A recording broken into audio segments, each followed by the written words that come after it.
का इसका ज्ञान व्यक्ति को है कि नहीं, और इसको निरंतर वो देखता है स्वयं अपनी आंखों से, का भाषणों में सुनता है, विचार करता है।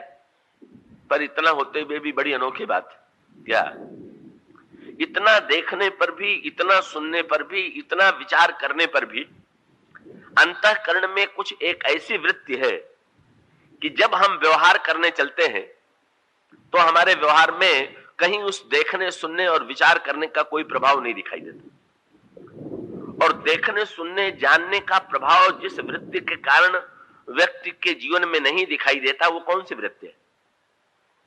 सब कुछ जान करके भी तो बस का अज्ञान का अर्थ तो है न जानना, और ज्ञान का अर्थ है जानना।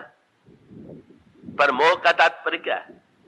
मोह का तात्पर्य है कि जहां सब कुछ जान करके भी व्यक्ति न जानने वाले के समान आचरण कर रहा हो, बस समझ लेना चाहिए कि यही पर मोह। तो मोह की वृत्ति के लिए गोस्वामी जी ने मोह की व्याख्या करने के लिए द्वापर रामायण में एक दोहा लिखा, जिसमें उन्होंने मोह की व्याख्या की, और उसके लिए उन्होंने सेमल और तोते का दृष्टांत दिया। आपने देखा होगा सेमल के वृक्ष में कितने आकर्षक पुष्प खिले हुए होते हैं, कितने सुंदर लाल पुष्प उसमें दिखाई देते हैं, और उस पुष्पों के सौंदर्य से आकृष्ट होकर के तोतों का झुंड आता है। और तोते जब देखते हैं का उस सेमल के लाल पुष्प को, तो वो पुष्प न समझ करके उनको ऐसा लगता है कि इस विशाल वृक्ष में कोई बड़ा मधुर फल लगा हुआ, और ये ऐसा लगता है कि जैसे फल परिपक्व हो गया, और ऐसा समझ करके उस सेमल के पुष्प पर तोते चोंच चलाते हैं। पर वहां तो प्रहार करने पर भी कोई रस नहीं है। वो तो चाखन लागे रुई उड़ गई, हाथ कछु नहीं आयो। का प्रहार करने के पश्चात केवल सेमल का, केवल रुई का भाग छोड़ करके, शुष्क रुई छोड़ करके किसी रस की अनुभूति नहीं होती है।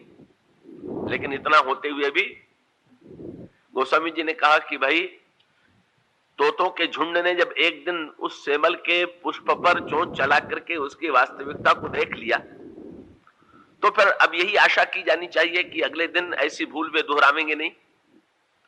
पर दूसरे दिन फिर वही दृश्य, वही सेमल, वही तोते, और उसी प्रकार से फिर से चोंच चलाते हुए दिखाई दे रहे हैं।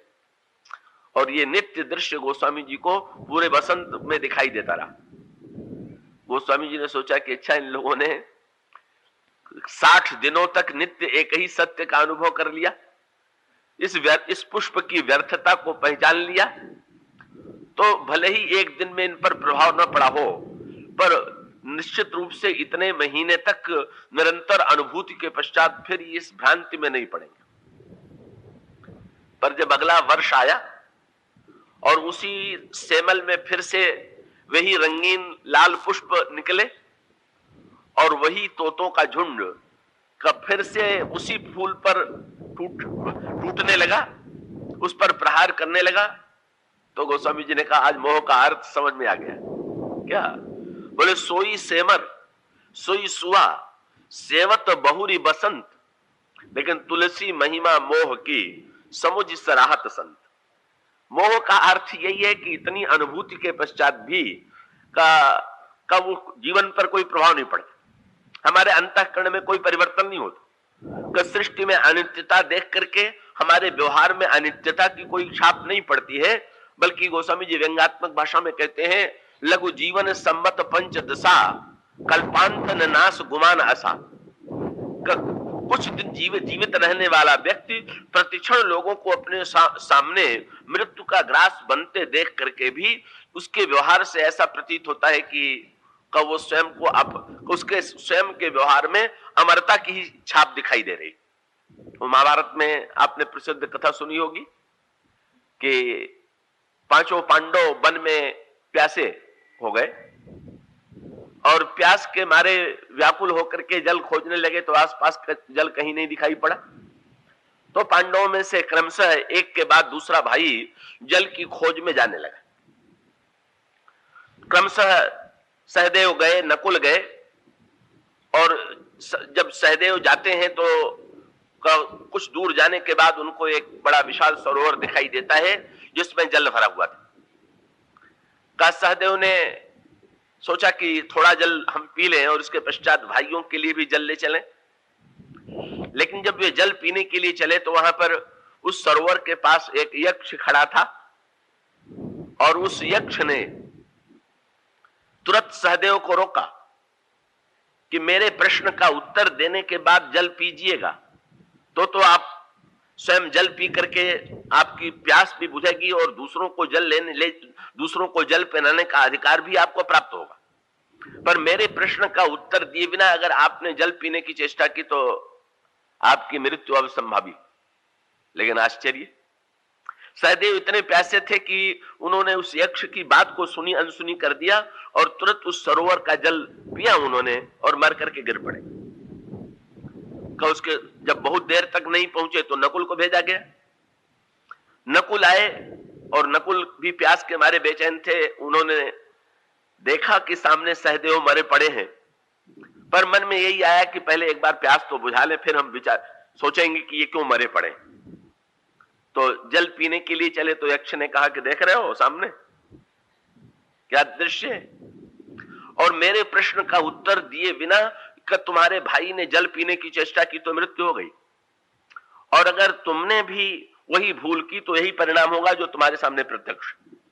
और व्यंग्य किया यक्ष ने कि भाई जब मैंने सहदेव से कहा था तब उनके सामने कोई प्रत्यक्ष प्रमाण नहीं था, केवल मेरे वचन ही प्रमाण थे, लेकिन अब तो प्रत्यक्ष प्रमाण है, अब तो संदेह का कोई प्रश्न नहीं रह गया।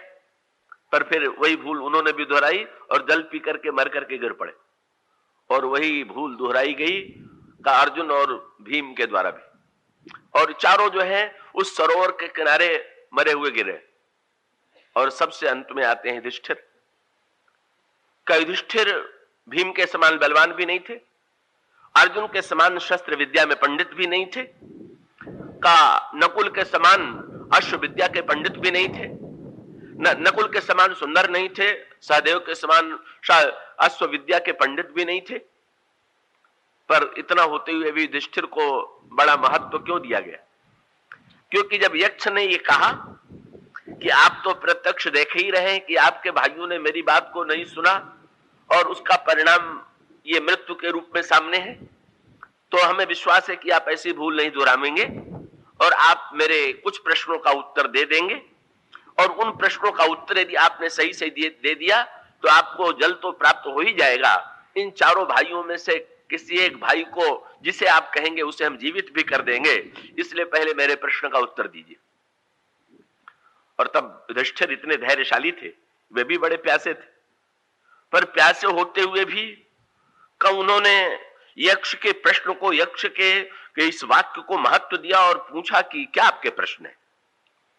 और तब यक्ष ने युधिष्ठिर से 4 प्रश्न किए, और यक्ष के वो 4 प्रश्न थे, कह वार्ता किमाश्चर्यम, कह पंथा कश्च मोदते।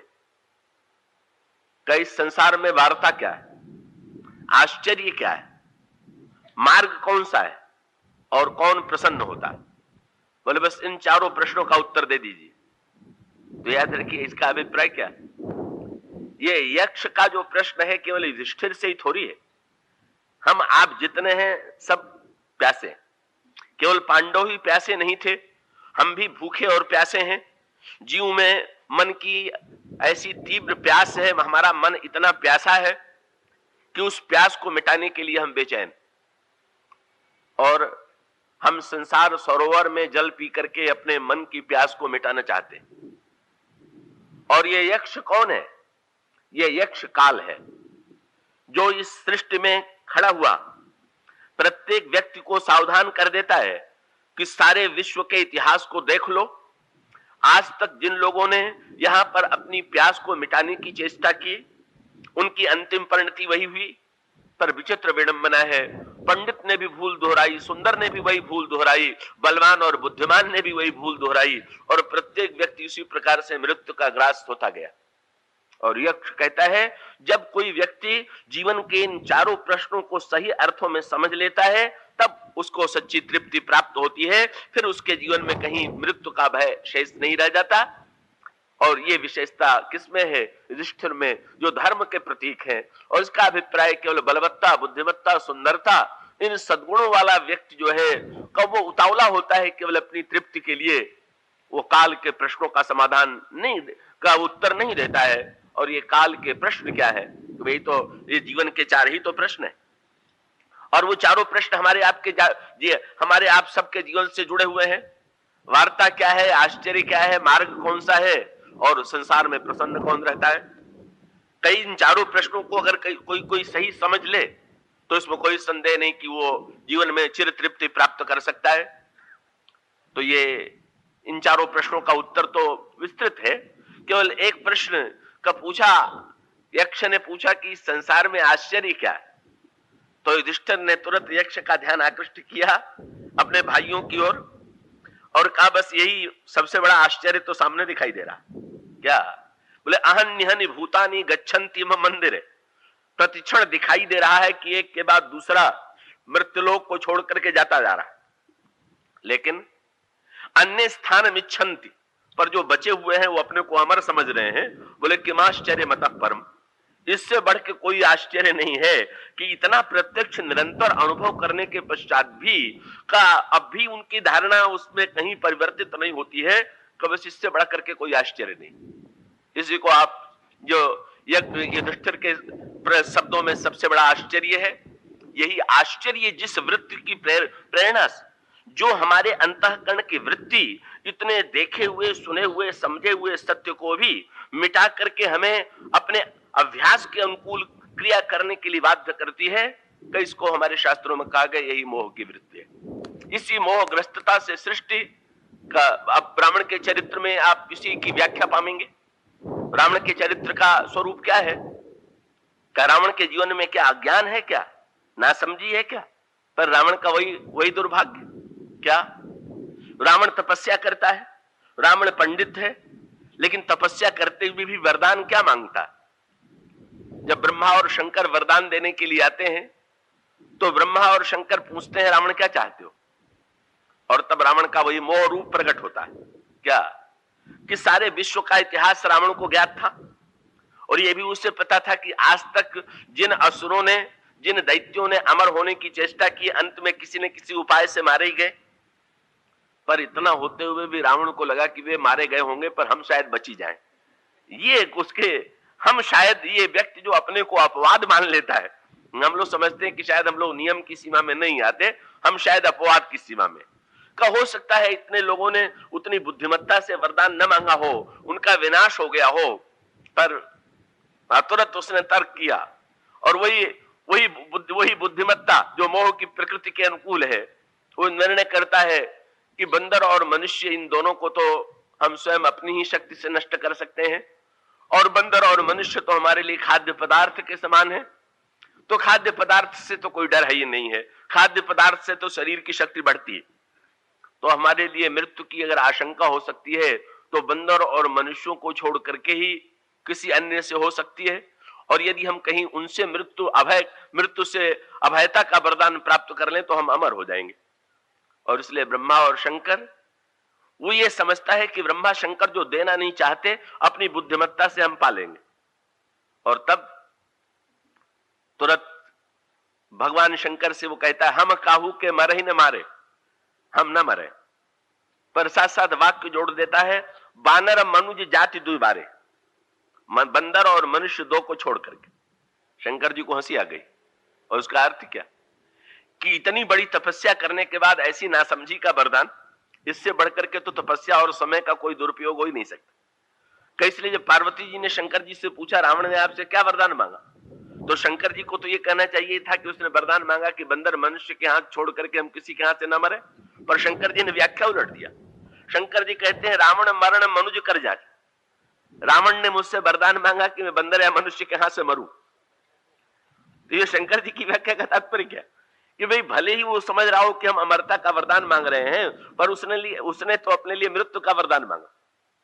तो इसका अभिप्राय सारे विश्व का इतिहास सामने होने पर भी रावण ये मान करके चलता है कि नहीं, हम अमर हो सकते हैं। ये क्या है? ये इसकी मोहमयी प्रवृत्ति है। हर प्रसंग में वही उसकी ज्ञान की प्रवृत्ति है।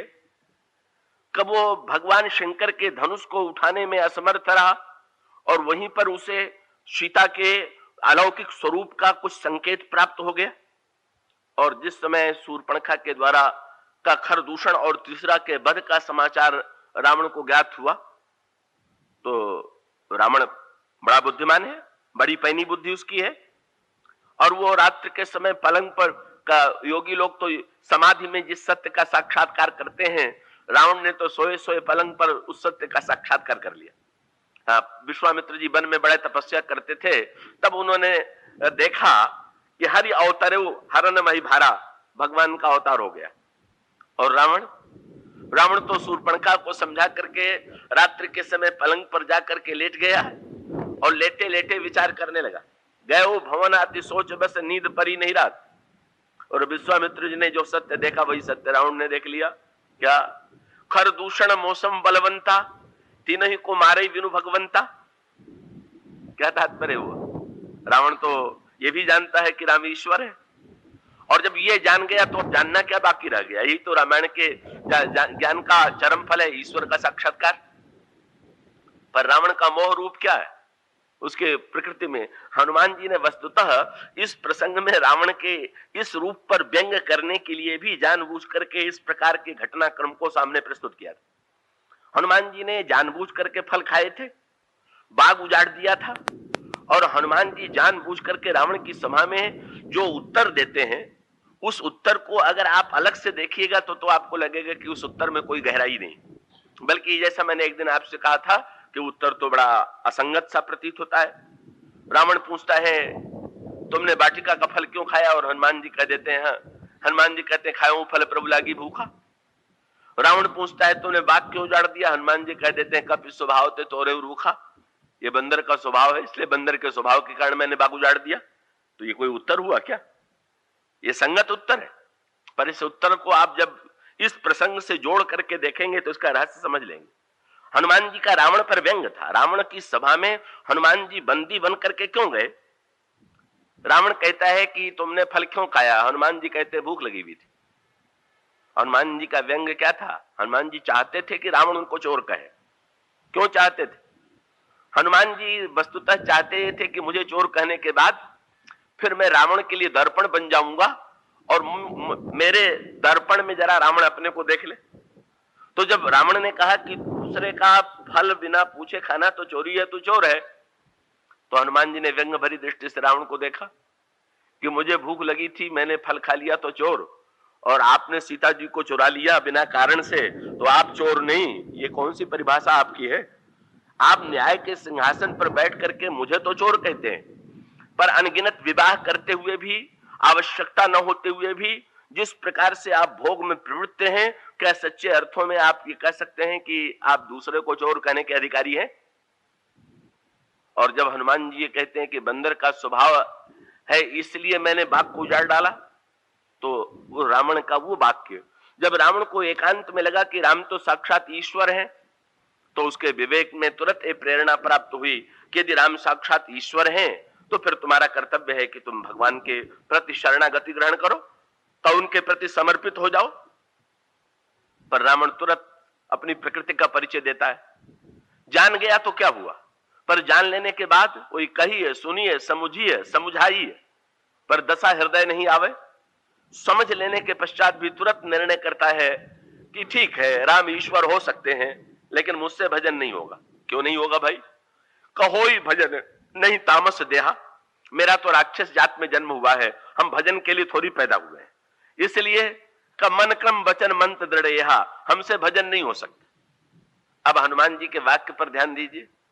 हनुमान जी कहते बंदर के स्वभाव से मैंने बाग उजाड़ दिया। हनुमान जी का तात्पर्य क्या है कि तुम्हारा तो पुलस्त ऋषि के कुल में जन्म हुआ, विद्वान ब्राह्मण और शास्त्रों के पंडित, पर तुम कहते हो कि होय भजन नहीं तामस देहा। तुम अपना स्वभाव बदल नहीं पाए और एक बंदर से आशा करते हो कि अपना स्वभाव बदल देगा। इससे बढ़कर के तुम्हारी मूर्खता क्या होगी? तुम दूसरों से जो आशा करते हो अपने जीवन में भी तो उसे उतारने की चेष्टा करो। तुम दूसरों से चाहते हो दूसरे ज्ञान में स्थित हो जाएं, दूसरे धर्म में स्थित हो जाएं, और तो स्वयं तुम्हारा आचरण उसके प्रतिकूल हो। हनुमान जी वस्तुतः रावण की चरित्र का ये जो पक्ष था इसी को प्रकट करना चाहते, और रावण की ये मोह की विचित्रता क्या है? का मोह की विचित्रता यह है कि क्रमशः रावण के सामने एक के बाद दूसरा आश्चर्य आता जाता है, और उन आश्चर्यों में सबसे अधिक आश्चर्य जो है हनुमान जी के द्वारा प्रस्तुत किया गया। रावण का लंका में बैठा हुआ ये समझ बैठा था, समुद्र मेरा मित्र है, और इस समुद्र की खाई को लांघ करके भला लंका में कौन आ सकता। ये रावण के जीवन में एक नई सी बात हो गई। क्या कि जीवन के प्रारंभिक भाग में रावण का जो युद्ध होता था वो आक्रमणात्मक होता था, वो स्वयं सेना लेकर के बाहर आक्रमण करने के लिए जाता था। लेकिन भगवान राम से जो उसका युद्ध लड़ा गया वो कहां लड़ा गया? लंका में ही लड़ा गया। और क्यों लड़ा गया? रावण की यह निश्चिंतता कि मेरी इस विशाल समुद्र की परिधि को पार करके भला कौन सेना लंका तक आवेगी, इसलिए हमें बाहर युद्ध करने की क्या अपेक्षा है? जो पार करने की चेष्टा करेगा वही भी नष्ट हो जाएगा। हनुमान जी ने समुद्र को पार करके दिखा दिया कि जिस वाटिका में गोस्वामी जी ने कवितावली रामायण में तो लिखा कि रावण की वाटिका में जब पवन देवता चलते थे तो डरते थे कि सूखे पत्ते के साथ साथ कहीं कोई हरा पत्ता न गिर जाए, नहीं तो रावण की ओर से दुर्दशा, रावण की ओर से दंड मिलेगा। उस वाटिका में पवन नंदन ने आकर के उस वाटिका को ध्वंस कर दिया। जिस अशोक को अशोक मानता था उसकी जो वास्तविकता है उसे हनुमान जी ने प्रकट कर दिया। जिसे वो अक्षय समझता था उसे विनष्ट करके हनुमान जी ने सृष्टि की निस्वरता की ओर संकेत कर दिया।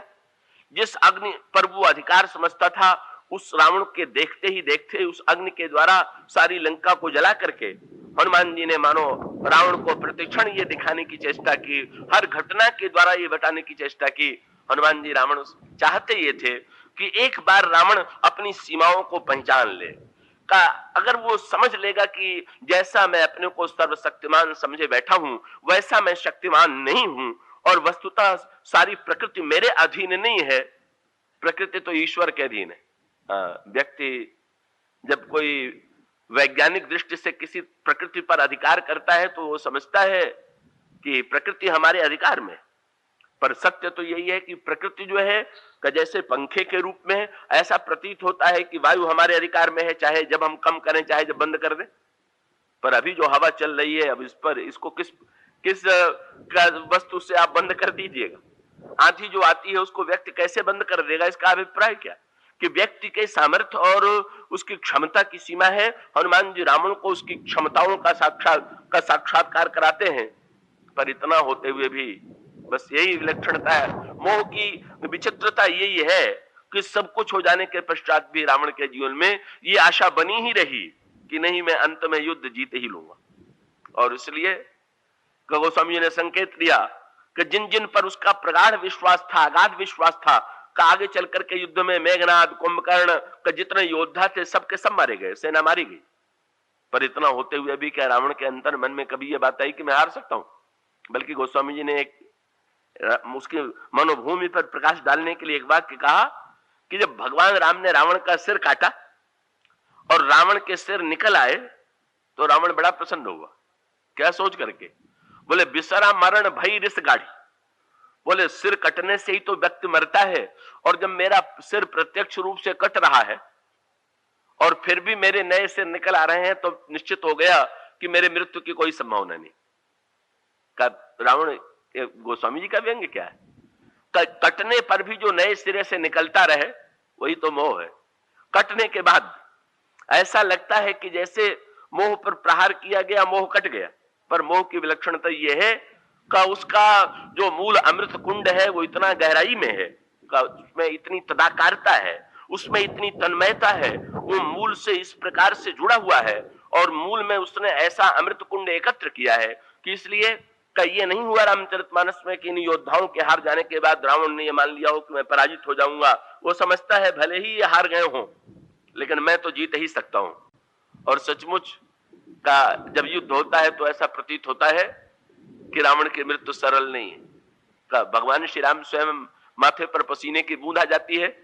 रावण का सिर और रावण की भुजा काटने के पश्चात भी रावण की मृत्यु नहीं होती। जब त्रिजटा और जनक नंदिनी का वार्तालाप होता है तो विदेह नंदिनी त्रिजटा से पूछती हैं रावण की मृत्यु में इतना विलंब क्यों हो रहा है? और तब त्रिजटा ये कहती है कि प्रभु अपने बाण से रावण का सिर और रावण की भुजा तो काटते हैं, लेकिन सिर और भुजा काटने पर भी रावण के नए सिर और नई भुजाएं निकल आती हैं। तो पूछा विजय नंदिनी ने कि फिर तो रावण की मृत्यु ही नहीं होगी, मृत्यु होने का उपाय क्या है? तो ये कहा कि जब रावण के हृदय पर प्रहार किया जाएगा तो फिर रावण की मृत्यु होगी। तो सीता जी ने कहा कि प्रभु के पास बाणों की कोई कमी नहीं है, तो फिर वो का रावण के सिर पर प्रहार क्यों नहीं कर देते, रावण के हृदय पर प्रहार क्यों नहीं कर देते? त्रिजटा ने कहा इसमें आप कारण है, मैं क्यों हूं? तो त्रिजटा ने यह कहा कि रावण निरंतर हृदय में आपका ही चिंतन करता रहता है। हाँ, शक्ति से तदाकार हो गया है। बस रावण का जीवन दर्शन यही है कि ईश्वर का विरोध पर शक्ति को पाने की, शक्ति से तदाकारता तन्मयता की चेष्टा। तो जो भौतिकवादी व्यक्ति होता है वो शक्ति का तो सर्वदा पुजारी होता है, का शक्ति से तो कौन व्यक्ति प्रेम नहीं करता है। पर भौतिकवादी और आध्यात्मिक व्यक्ति में अंतर इतना है कि भौतिकवादी व्यक्ति मानता है शक्ति तो ईश्वर की है, इसलिए शक्ति से प्रेम करने वाले व्यक्ति को ईश्वर से प्रेम करना अनिवार्य है। पर जब कोई व्यक्ति रावण जी से मनोवृत्ति का हो जाता है तब वो ये मानता है कि नहीं नहीं, शक्ति को पाना, शक्ति का चिंतन, शक्ति पर अधिकार ही अनिवार्य है, ईश्वर का चिंतन जीवन में अपेक्षित नहीं है। बल्कि उसकी मान्यता क्या है? रावण ने तो सारा अर्थ ही बदल दिया। मंदोदरी रावण को समझाने की चेष्टा करती है, कितने लोग समझाने की चेष्टा करते हैं रावण को, का एक दो वक्ता, अच्छे वक्ता के द्वारा व्यक्ति सुनता है तो बात समझ लेता है। रावण को तो इतने व्यक्तियों ने रामायण में समझाने की चेष्टा की कि उसकी कोई सीमा नहीं। हनुमान जी भी, विभीषण भी, का सभी, यहां तक कि कुंभकर्ण जैसा आलसी भी, अच्छे से लेकर बुरे तक सब लोग रावण को समझाने की चेष्टा करते हैं, सब कुछ रावण को बताने की चेष्टा करते हैं। और मंदोदरी के प्रति रावण के मन में बड़ी आसक्ति थी। मंदोदरी ने भी रावण को समझाने की चेष्टा की और ये कहा कि आप क्या राम को साधारण व्यक्ति समझते हैं? ये जो ब्रह्मांड है यही राम का शरीर है और विश्व रूप रघुवंश मणि करहु वचन विश्वास। आप मेरे वचनों पर विश्वास कीजिए, राम का ये स्वरूप, विराट रूप श्री राम का है और ये सारा विश्व उनके अंग अंग में निवास करता है, उन राम का भजन कीजिए। रावण तुरंत मुस्कुराया और हंस करके बोला कि तुम्हारा भाषण इतना गंभीर था कि मैं प्रारंभ में मुझ जैसा पंडित भी समझ नहीं पाया, मुझे भी भ्रम हो गया। तो बत कही गूढ़ मृगलोचन, तुम इतनी बड़ी पंडित हो ये मुझे पता नहीं था कि मुझे जैसे व्यक्ति को भी कुछ क्षणों के लिए भ्रम हो गया। क्या भ्रम हो गया? जब तुमने भाषण देना प्रारंभ किया तो मुझे ऐसा भ्रम हो गया कि शायद तुम मेरे शत्रु की प्रशंसा कर रही हो। तो मुझे तो प्रारंभ में तुम्हारा भाषण सुन के क्रोध आने लगा, लेकिन जब तुमने नाम, उस शत्रु के नाम तो शत्रु का लिया, पर जब तुमने ये कहा कि राम कौन है, राम की जब तुमने व्याख्या कर दिया तो मुझे लगा कि तुम कितनी चतुराई से, काव्य की कैसी अद्भुत तुम में क्षमता है कि तुमने किसका वर्णन किया? बोले जाने प्रिया तोरी चतुराई, यही विधि कहो मोर प्रभुताई। ये जितना तुमने वर्णन किया है सब मेरा ही वर्णन है, बस मैं ही राम हूं। माने आध्यात्मिक धारणा ये है कि भाई शक्ति जो है वो तो ईश्वर की है, का ईश्वर और शक्ति एक दूसरे के अभिन्न है। और भौतिकवादी धारणा ये है कि नहीं, शक्ति जिसके पास है वो ईश्वर है। तो रावण का अभिप्राय क्या है? सीता जिसके पास है राम, तो सीता उनके पास नहीं है, मेरे पास है तो मैं राम हूं। इसलिए तुमने जो राम की व्याख्या की वो मुझी में घटती है, उनमें नहीं घटेगी। इसलिए तुमने चतुराई से मेरी ही स्तुति किया है और तुमने तो का शायद अपने धर्म का प्राचीन परंपरा के अनुकूल पत्नियां अपने पति का नाम नहीं लेती, तो तुम पतिव्रता होने के नाते मेरा नाम नहीं लेना चाहती थी, तो तुमने मेरा नया नाम रख दिया। रावण नाम लेने में संकोच लगा होगा तो तुमने मेरा नाम राम रख दिया। तो ये राम नाम रखना तो बड़ा सार्थक है। बस मंदोदरी समझ गए क्या? मंदोदरी मन महास ठहु, उसका अर्थ क्या? कि जहां पर हर वस्तु की चतुराई से ऐसी व्याख्या कर दी जाए का रावण का मुकुट गिर पड़ा भगवान राम के बाण से, रावण का छत्र भगवान राम से बाण से कट करके गिर पड़ा, रावण की सारी सभा में आतंक फैल गया, बड़ा अपशकुन हो गया, छत्र मुकुट गिर गया। रावण ने सारी सभा के सामने अपने पांडित्य का प्रदर्शन करते हुए कहा, आप लोगों ने देखा कितना बड़ा सगुन हुआ। अब बेचारे डर के मारे बोल नहीं पाते हैं कि सगुन हुआ कि असगुन हुआ। तो रावण ये कहता है कि मैं समझ गया आप लोगों के मन में भ्रम है कि ये तो असगुन हुआ। तो ये बताइए कि सिर कटना सगुन है कि असगुन है? तो किसी ने कहा महाराज सिर कटना तो मौत है। तो रावण ने कहा बस यही अंतर है, संसार में दूसरे का सिर कटना तो मृत्यु है, और मेरा जब सिर कटा तो शंकर जी ने अमरता का वरदान दिया। तो औरों के लिए सिर कटने का जो अर्थ है उसका बिल्कुल ठीक उल्टा मेरे लिए। और जिसको सिर कटने पर अमरता का वरदान मिला, अगर उसका मुकुट कटा तो विजय का वरदान मिलने वाला है। बस ये समझ लेना चाहिए, इसकी व्याख्या यही। सिरौ गिरे संतत शुभ जाही, मुकुट गिरे कस असगुन ताई। और तब मंदोदरी को क्या लगा? मंदोदरी मन मह अस ठयऊ, पियहि काल बस मति भ्रम भयऊ, यही बुद्धि की विपरीतता। तो ये शक्ति से जो रावण की तदाकारिता है, शक्ति और उसका अभिप्राय क्या, इसको तो समझा जा सकता है कि भाई अगर कोई व्यक्ति बड़ा घातक अस्त्र लिए हुए हो, शक्ति का पुंज कहीं शक्ति को अभिव्यक्ति देकर के किसी व्यक्ति के हाथ में विस्फोटक पदार्थ हो, तो उसको मारते समय सावधान रहना होगा। क्यों?